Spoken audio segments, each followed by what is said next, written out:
wabarakatuh. Shalom, namo buddhaya dan juga salam kebajikan untuk kita semua. Perkenalkan, nama saya Cynthia Kusuma dari Fakultas Ilmu Kesehatan, Prodi Ilmu Keperawatan dengan nomor induk mahasiswa 2020-0303-040 dari Universitas Esa Unggul Kebonjeruk. Pada kesempatan kali ini, saya akan menjelaskan tentang apa itu keterampilan berbicara. Pertama-tama, apakah itu berbicara dan apakah itu keterampilan berbicara?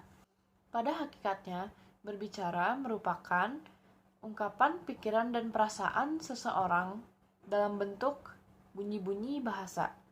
Sedangkan keterampilan berbicara adalah keterampilan mengucapkan bunyi-bunyi artikulasi atau mengucapkan kata-kata untuk menceritakan, mengekspresikan, menyatakan, menyampaikan pikiran, gagasan, dan perasaan kepada orang lain dengan kepercayaan diri untuk berbicara secara wajar, jujur, benar, dan bertanggung jawab, serta dapat menghilangkan masalah psikologis seperti rasa malu, rendah hati, berat lidah, dan lain-lain. Yang kedua, apakah tujuan berbicara? Tujuan utama berbicara adalah untuk berkomunikasi dan juga memberi pedoman bagi para pendengar. Tujuan yang dimaksud adalah yang pertama, tujuan informatif. Tujuan informatif merupakan tujuan berbicara yang dipilih oleh pembicara ketika ia bermaksud menyampaikan gagasan untuk membangun pengetahuan pendengar. Tujuan ini selanjutnya akan lebih sempurna jika bukan hanya bersifat informatif, melainkan komunikatif, yaitu adanya timbal balik atas gagasan yang disampaikan pembicara dengan respons yang dihasilkan oleh pendengar. Tujuan berbicara jenis ini merupakan tujuan yang paling dominan dilakukan dalam kehidupan sehari-hari, seperti menerangkan sesuatu, menjelaskan proses, konsep, dan data, mendeskripsikan benda, dan berbagai kegiatan informasional lainnya. Yang kedua, tujuan rekreatif. Tujuan rekreatif merupakan tujuan berbicara untuk memberikan kesan menyenangkan bagi diri pembicara dan pendengar. Jenis tujuan ini adalah untuk menghibur pendengar, sehingga pendengar merasa terhibur oleh pembicara. Pembicaraan semacam ini biasanya berbentuk lawakan, guyonan, dan juga candaan. Namun demikian, bergosip juga merupakan salah satu bentuk pembicaraan yang bertujuan untuk menghibur, dengan syarat tidak dilakukan dengan tendensi penghinaan, penghakiman, dan berbagai bentuk penekanan psikologis serius yang lain. Ketiga, tujuan persuasif. Tujuan persuasif merupakan tujuan pembicaraan yang menekankan daya bujuk sebagai kekuatannya. Hal ini berarti tujuan pembicaraan ini lebih menekankan pada usaha mempengaruhi orang lain untuk bertindak sesuai dengan apa yang diharapkan oleh pembicara melalui penggunaan bahasa yang halus dan penuh daya pikat. Tujuan ini banyak digunakan oleh seseorang dalam kegiatan kampanye, propaganda, penjualan, dan lain-lain. Yang keempat, tujuan argumentatif. Tujuan argumentatif merupakan tujuan berbicara untuk meyakinkan pendengar atas gagasan yang disampaikan oleh pembicara. Ciri khas tujuan ini adalah penggunaan alasan-alasan rasional di dalam bahasa pembicaraan yang digunakan oleh pembicara. Berbicara jenis ini banyak digunakan dalam kegiatan diskusi ilmiah, keilmuan, dan debat politik.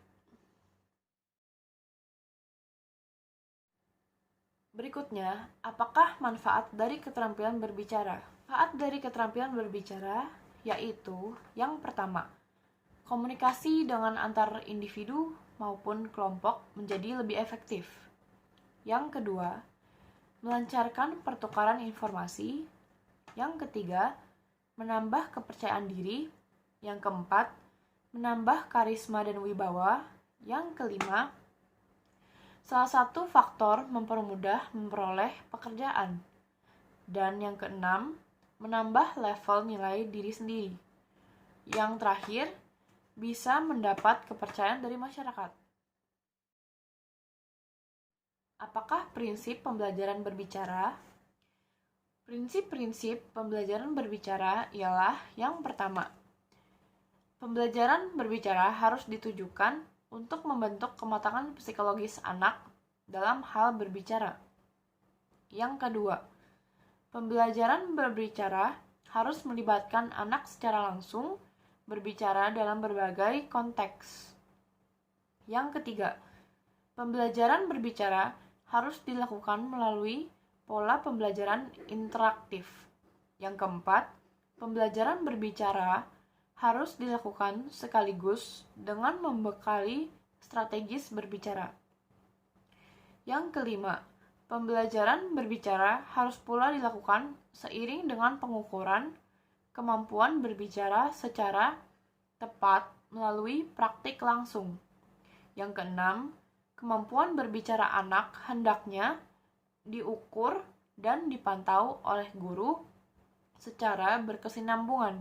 Dan yang terakhir, pembelajaran berbicara harus diorientasikan pada pembentukan kemahiran berbicara atau membentuk siswa menjadi pembicara yang kreatif. Berdasarkan prinsip-prinsip tersebut, dapat dikemukakan bahwa pembelajaran berbicara hendaknya dilakukan oleh guru dengan sungguh-sungguh agar tercapai tujuan pembelajaran yang diharapkannya. Apa saja jenis-jenis berbicara? Yang pertama, jenis berbicara berdasarkan situasi pembicaraan. Berdasarkan situasi pembicaraan, berbicara dibedakan menjadi berbicara formal dan berbicara informal. Berbicara informal meliputi bertukar pengalaman, percakapan, penyampaian berita, pengumuman, bertelepon, dan memberi petunjuk. Adapun berbicara formal meliputi ceramah, perencanaan dan penilaian, wawancara, debat, diskusi, dan bercerita dalam situasi formal. Yang kedua, jenis berbicara berdasarkan tujuan pembicara. Tujuan pembicara pada umumnya Yang kedua, jenis berbicara berdasarkan tujuan pembicara. Tujuan pembicara umumnya dibagi menjadi 5 jenis, yaitu yang pertama, berbicara untuk menghibur. Yang kedua, berbicara untuk menginformasikan. Yang ketiga, berbicara untuk menstimulasi atau mempengaruhi. Yang keempat, berbicara untuk meyakinkan. Dan yang terakhir, berbicara untuk menggerakkan. Yang ketiga, jenis berbicara berdasarkan jumlah pendengar. Berdasarkan jumlah pendengar, jenis berbicara dapat dibedakan menjadi 3 bagian. Yang pertama, berbicara antar pribadi. Yang kedua, berbicara dengan kelompok kecil. Dan yang ketiga, antar kelompok besar. Berbicara antar pribadi terjadi bila seseorang berbicara dengan satu pendengar atau 4 mata. Berbicara dengan kelompok kecil terjadi apabila sekelompok kecil 3-5 orang dalam pembicaraan itu. Berbicara dalam kelompok kecil ini sangat bagus untuk pembelajaran bahasa atau untuk mahasiswa yang malu berbicara. Adapun berbicara dalam kelompok besar terjadi apabila pembicara berhadapan dengan pendengar dalam jumlah yang besar, misalnya mengajar dengan jumlah siswa yang cenderung banyak atau ketika akan menjadi pemandu acara. Yang keempat, jenis berbicara berdasarkan peristiwa khusus yang melatari pembicaraan. Jenis berbicara ini diklasifikasikan menjadi 6 bagian. Yang pertama, pidato presentasi. Yang kedua, penyambutan. Yang ketiga, perpisahan. Yang keempat, jamuan. Yang kelima, perkenalan. Dan yang terakhir yaitu nominasi. Jenis yang kelima adalah jenis berbicara berdasarkan metode penyampaian berbicara. Berdasarkan metode penyampaian, ada 4 jenis berbicara, yaitu metode mendadak atau impromptu. Yang kedua, metode tanpa persiapan, yaitu extemporan, metode membaca naskah, dan yang terakhir, metode menghafal. Metode mendadak terjadi bila secara tiba-tiba seseorang diminta berbicara di depan khalayak tanpa adanya persiapan sama sekali, atau improvisasi. Metode tanpa persiapan adalah tanpa adanya persiapan naskah. Jadi, pembicara mempunyai waktu membuat persiapan-persiapan khusus yang berupa kerangka pembicaraan atau catatan-catatan penting tentang urutan uraian dan kata-kata khusus yang harus disampaikan. Metode membaca naskah banyak digunakan pembicara ketika menyampaikan suatu pernyataan kebijakan atau keterangan secara tertib dalam pidato-pidato resmi, pidato kenegaraan, pidato radio, dan sebagainya. Bagi pembicara yang kurang berpengalaman, metode ini sangat membantu, tetapi dapat pula menghambat karena semua sudah terdapat dalam naskah, sehingga kurang tampak adanya spontanitas yang segar serta kurang adanya hubungan kontak mata antara pembicara dengan pendengar. Adapun metode menghafal menunjukkan bahwa pembicara sudah mengadakan rencana membuat naskah dan menghafal naskah. Apabila pembicara hanya sekedar mengucapkan apa yang ia hafalkan tanpa menghayati dan menjiwai apa yang diucapkannya, serta tidak berusaha untuk menyesuaikan diri dengan istilah dan kondisi yang melatari pembicara itu, dapat dipastikan bahwa pembicaraan menjadi tidak menarik, membosankan, dan meletihkan pendengar. Sebaliknya, ada juga pembicara yang berhasil dengan metode ini. Hal ini terjadi karena pembicara tanggap terhadap situasi dan kondisi yang melatari pembicaraan. Apa sajakah faktor-faktor yang mempengaruhi keterampilan berbicara? Terdapat 5 faktor yang mempengaruhi keterampilan berbicara. Yang pertama, kepekaan terhadap fenomena. Faktor ini berhubungan dengan kemampuan pembicara untuk menjadikan sebuah fenomena sebagai sumber ide. Seorang pembicara yang baik akan mampu menjadikan segala sesuatu yang ada di sekitarnya, walaupun sekecil apapun, sebagai sumber ide. Sebaliknya, seseorang yang tidak tanggap terhadap fenomena tidak akan mampu menghasilkan gagasan walaupun sebuah peristiwa besar terjadi pada dirinya. Yang kedua, kemampuan kognisi dan imajinasi. Kemampuan ini berhubungan dengan daya dukung kognisi dan imajinasi pembicara. Pembicara yang baik akan mampu menentukan kapan ia menggunakan kemampuan kognisinya untuk menghasilkan pembicaraan dan kapan ia harus menggunakan imajinasinya. Kemampuan penggunaan kognisi atau imajinasi ini sangat berhubungan dengan tujuan pembicara yang akan ia lakukan. Yang ketiga, kemampuan berbahasa. Kemampuan berbahasa merupakan kemampuan pembicaraan mengemas ide dengan bahasa yang baik dan benar. Dalam kaitannya dengan faktor bahasa, pembicara yang baik hendaknya menguasai benar seluruh tataran linguistik dari fonem hingga semantik pragmatik sehingga ia akan mengemas ide tersebut secara tepat makna dan tepat kondisi. Selain itu, kemampuan ini juga berhubungan dengan organ berbicara seseorang. Seseorang pembicara yang mengalami kelainan dengan organ penghasil bunyinya akan mengalami hambatan ketika berbicara.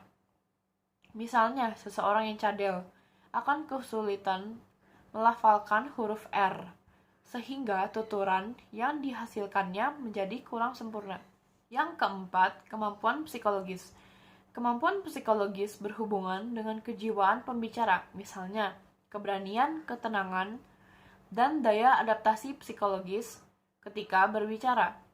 Seseorang yang mampu mengemas ide dengan baik bisa saja kurang mampu menyampaikan ide tersebut secara lisan karena terganggu oleh ketenangan ketika berbicara, atau bahkan ia tidak menyampaikan idenya karena tidak memiliki keberanian, gugup, dan mendapatkan tekanan ketika berbicara.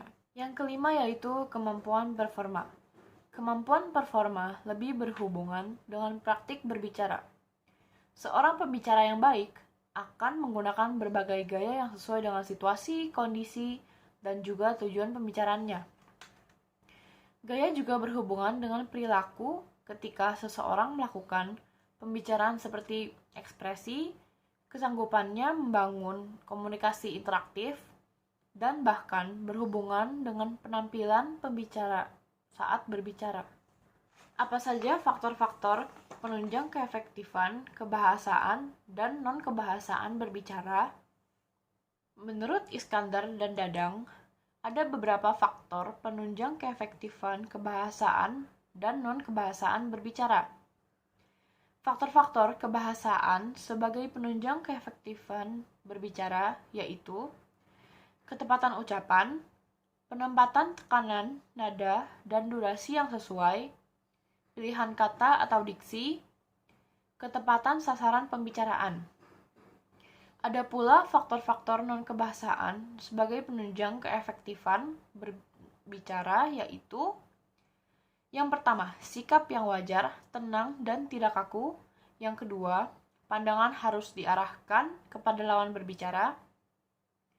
Yang ketiga, kesediaan menghargai pendapat orang lain. Yang keempat, gerak-gerik dan mimik yang tepat. Yang kelima, kenyaringan suara juga sangat menentukan. Yang keenam, kelancaran. Yang ketujuh, relevasi dan penalaran. Dan yang terakhir, penguasaan topik. Apakah prosedur pembelajaran berbicara? Pembelajaran berbicara yang baik adalah pembelajaran berbicara yang berdasarkan pada proses berbicara itu sendiri. Artinya, pembelajaran berbicara harus dilakukan berdasarkan tahapan berbicara yang secara natural dilakukan dalam kehidupan sehari-hari. Proses yang dimaksud meliputi tahapan penangkapan ide, pengembangan ide, pengemasan ide, dan hingga tahap akhir yaitu penyampaian ide. Sejalan dengan kondisi ini, pembelajaran berbicara hendaknya dilakukan dengan mempertimbangkan kemasan pembelajaran yang terstruktur dengan baik, yang tercermin lewat prosedur pembelajaran yang bertahap. Tahapan tersebut meliputi prabicara, tahapan bicara, dan tahapan pasca bicara. Sejalan dengan uraian itu, Liongma mengemukakan bahwa pembelajaran berbicara hendaknya dilakukan dengan orientasi terhadap perkembangan individu. Dalam praktiknya, pembelajaran berbicara dikemas menjadi 3 tahapan, yaitu yang pertama, tahapan perencanaan. Tahapan perencanaan merupakan tahapan yang harus dilakukan siswa dalam membangun ide dalam pikirannya yang akan disampaikannya dalam kegiatan berbicara.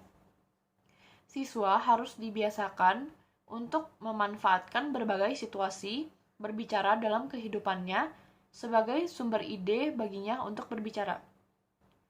Kegiatan rutinitas berbicara dan kegiatan interaksi yang dialami siswa selanjutnya harus mampu dikemas oleh siswa menjadi sebuah ide atau rencana informasi yang akan disampaikannya pada saat berbicara. Kesadaran akan wacana pun menjadi bagian penting bagi siswa agar ia mampu dengan tepat memanajemen keterampilan berbicaranya, terutama dalam hal agenda berbicara dan pertukaran peran ketika berbicara. Yang kedua, tahapan pemilihan. Dalam tahap ini, siswa melakukan berbagai aktivitas mental untuk membangun, mengembangkan, dan mengemas ide. Kemampuan berbahasa merupakan kemampuan yang penting yang harus dikuasai dalam tahapan ini, sehingga dalam praktiknya guru harus secara langsung mengembangkan kemampuan berbahasa siswa. Kemampuan ini terutama berkenaan dengan unsur kebahasaan meliputi kata, frasa, klausa, dan kalimat atau dalam hal tata bahasa. Keterampilan yang perlu dikembangkan pada tahapan ini adalah keterampilan mengemas makna yang terkandung dalam gagasan yang akan disampaikan. Kemampuan ini harus diperkenalkan pada berbagai konteks berbicara, sehingga mereka memahami kapan mengungkapkan makna secara eksplisit maupun implisit. Selain itu, siswa harus pula diperkenalkan dengan berbagai gaya dan strategi berbicara, sehingga mereka akhirnya memiliki keterampilan produksi yang baik. Penerapan keterampilan pengemas makna dan menguasai berbagai gaya berbicara ini akan menjadi modal bagi siswa agar kegiatan pembicaraan yang akan dilakukannya mencapai tujuan komunikasi yang diharapkan. Yang terakhir yaitu tahapan pemroduksian. Pada tahapan ini, siswa secara langsung melakukan pembicaraan berdasarkan konteks dan tujuan tertentu. Guna meningkatkan kemampuan produksi ini, siswa hendaknya dibekali pengetahuan terutama tentang pengetahuan artikulasi atau pengucapan dan tata bahasa. Keterampilan yang harus dibekali kepada siswa adalah keterampilan produksi, berbicara, meliputi keterampilan fasilitas dan kompensasi.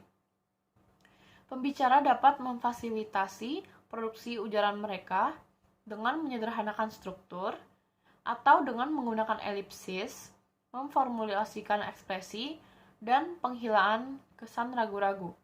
Keterampilan kompensasi digunakan pembicara ketika ada sesuatu yang tidak beres dalam pembicaraan mereka, atau ketika mereka berpikir sesuatu yang mungkin dilakukan untuk mengatasi kesulitan. Keterampilan kompensasi melibatkan penggunaan rumusan ekspresi yang mudah, koreksi diri, pengulangan melalui ekspresi, atau pengurangan keraguan-raguan. Ekspresi ini membuat pembicara menjadi fasih, bahkan jika di dalam pikiran mereka merasa bahwa situasi berbahasa cukup baik, mereka akan melakukan pembicaraan dengan lebih baik pula. Demikian penjelasan dari saya tentang keterampilan berbicara. Semoga penjelasan ini dapat berguna bagi semua orang. Mohon maaf bila adanya kesalahan. Sekian dan terima kasih.